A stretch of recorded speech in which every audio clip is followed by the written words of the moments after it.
करेंगे प्रेगनेंसी में सेक्स करना चाहिए, नहीं करना चाहिए, कितना सेफ है, कितना अनसेफ है। बहुत लोगों का सवाल रहता है, क्वेश्चन बना रहता है, कंफ्यूजन रहता है और इधर-उधर से गलत जानकारी ले लेते हैं। ठीक है? तो मैंने सोचा इस टॉपिक पर एक वीडियो बनानी चाहिए ताकि लोगों को जानकारी हो, अवेयरनेस आए। ठीक है? तो पॉइंट टू पॉइंट क्लियर करेंगे, कितना सेफ है, कितना अनसेफ है, आपको करना है, नहीं करना है। तो वीडियो को पूरा देखना है संपूर्ण जानकारी के लिए। सबसे पहले हम बात करेंगे कि प्रेगनेंसी में सेक्स करना ही क्यों है? देखिए, कोई व्यक्ति है, उसको कंट्रोल नहीं हो रहा, सेक्स परफॉर्म करना चाह रहा है, ठीक है। अब इसको ऐसे समझ लेते हैं, अगर मान ले कोई महिला है और उसको आज प्रेगनेंसी कंसीव हुई है, ठीक है, उसने टेस्ट किया, पॉजिटिव आ गया। अब क्या होगा कि उसका टाइम पीरियड स्टार्ट हो गया, किसका? प्रेगनेंसी का पीरियड स्टार्ट हो गया, ठीक है। देखिए, होता क्या है, जो स्पर्म होता है वो ओवम को फर्टिलाइज करता है फेलोपियन ट्यूब में, ठीक है। उसका क्या होता है, एम्ब्रियो बनता है, छोटा सा, इतना सा होता है, चने के बराबर एम्ब्रियो बनता है। वो जाकर के गर्भाशय की लाइन पर चिपक जाता है, यूट्रस की लाइन पर जाकर के चिपक जाता है। छोटा सा होता है, बहुत छोटा सा। अब ये इतना सा बाहर आने के इसके चांसेस बने रहते हैं, बाहर भी निकल सकता है, अगर थोड़ा बहुत झटका वगैरह लगेगा तो तुरंत बाहर निकल जाएगा, ठीक है।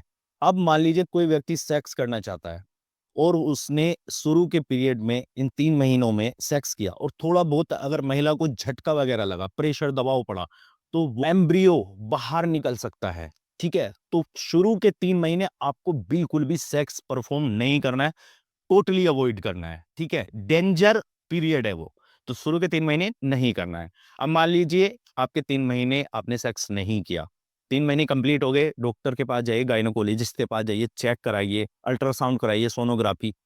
उन्होंने बता दिया कि बिल्कुल सारी चीज़ें ठीक है। अब आपको अल्ट्रासाउंड में एक चीज़ और नोट करनी है, क्या? कि प्लेसेंटा की पोजीशन देखनी है। प्लेसेंटा होता है, देखिए इसमें मैं पिक्चर में दिखा दूँगा, ये फोटो दिखाई दे रहा होगा साइड में। तो ये प्लेसेंटा होता है, इसी से बच्चा सब कुछ पालन-पोषण लेता है, ठीक है? प्रीविया पोजीशन हो जाती है, कभी-कभी प्लेसेंटा नीचे की तरफ सरक जाता है, मूत्र मार्ग की तरफ, नीचे की तरफ आ सकता है, आप पिक्चर में देख सकते हैं, कभी-कभी आ जाता है। अब मान लीजिए इसकी पोजीशन प्रीविया नीचे की तरफ है, तो आप सेक्स परफॉर्म करेंगे, कोई व्यक्ति सेक्स परफॉर्म करेगा, तो ये प्लेसेंटा इंजर्ड हो सकता है, ठीक है? ये इंजर्ड होगा तो बच्चे की जान चली जाएगी, बच्चा खत्म।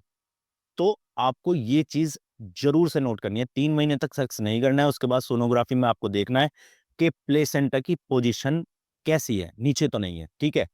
अब मान लीजिए 3 महीने कंप्लीट हो गए, ठीक है, अब आप कर सकते हैं, नहीं कर सकते। देखिए, चौथे महीने से लगा करके 7वें महीने तक आप सेक्स कर सकते हैं, ठीक है? थोड़ा सेफ पीरियड होता है, आप सेक्स कर सकते हैं, पर आपको सही पोजीशन में करना है, कोई दबाव, प्रेशर, कोई झटका वगैरह नहीं लगना चाहिए, ठीक है? तो आपको सही पोजीशन में करना है, आप समझ रहे हैं मैं क्या कह रहा हूँ? कोई दबाव नहीं पड़ना चाहिए, पोजीशन ठीक होनी चाहिए, ठीक है? कोई झटका वगैरह ना लगे, ठीक है? अब 7 महीने कंप्लीट हो गए, इसके बाद क्या करें? देखिएगा, 7 महीने के बाद बच्चा अब इतना बड़ा हो गया है वो कि हाथ-पैर चलाने लगा है, मूवमेंट करने लगा है, उसका सर नीचे की तरफ आने लगता है। तो अब आपको सेक्स नहीं करना है। कई बार महिलाओं का मिसकैरेज हो जाता है इस चक्कर में, ठीक है? 7 महीने के बाद बच्चा डेवलप्ड हो जाता है, मूवमेंट करता है, सर नीचे की तरफ आने लगता है, बच्चे को इंजरी हो सकती है, तो 7 महीने के बाद बिल्कुल भी आपको सेक्स नहीं करना है। सिर्फ़ और सिर्फ़ आपको 4 से 7 महीने के बीच ही सेक्स करना है, ठीक है? वो भी सावधानी के साथ, सही पोज़ीशन में, और मैं तो बोलूँगा आप ना करें तो ज़्यादा अच्छा है।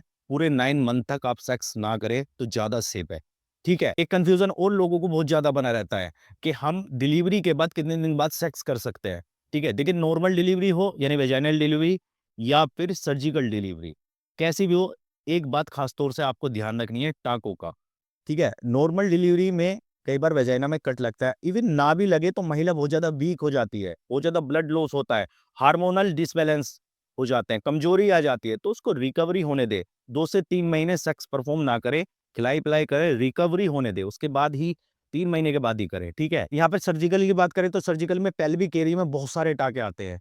अंदर भी बहुत सारे टाँके आते हैं, बाहर भी आते हैं, ठीक है? तो महिला ऐसे केस में बहुत ज़्यादा वीक हो जाती है, तो उसको रिकवर होने दें, टाँके भर जाने दें अच्छे से। डॉक्टर 3 महीने के लिए बोलते हैं, मैं बोलता हूँ आपको कम से कम 5 से 6 महीने आप उसको रिकवरी होने दें, अच्छी डाइट दें, अच्छी उसको स्ट्रॉन्ग होने दें, उसी की बात करें, ठीक है? तो ये चीज़ें थी जो जिन चीज़ों को लेकर के आपको बहुत ज़्यादा कन्फ्यूज़न बनी रहती है। तो ठीक है, आई होप आपको क्लियर हो गया होगा। शुरू के 3 महीने आपको सेक्स नहीं करना है, सेक्स करना है आपको सिर्फ 4 से 7 महीने के बीच, ठीक है? तो दोस्तों आई होप आपको समझ में आया होगा। वीडियो पसंद आई एक लाइक कर दीजिए, चैनल पर नए हैं सब्सक्राइब कर लीजिए। इंस्टाग्राम, फेसबुक पर भी हमें फॉलो कर लीजिए। एक और हमारा चैनल है आयुर्वेदिक यूनानी औषधि, जहाँ हम देते हैं होम रेमेडीज, आयुर्वेदिक यूनानी दवाइयों की जानकारी, तो वहाँ जाकर भी हमें सपोर्ट कर सकते हैं। सभी के लिंक आपको डिस्क्रिप्शन में मिल जाएँगे। तो दोस्तों आज के लिए बस इतना ही। मिलते हैं नेक्स्ट वीडियो में एक नई इन्फॉर्मेशन के साथ, तब तक के लिए जय हिंद, जय भारत।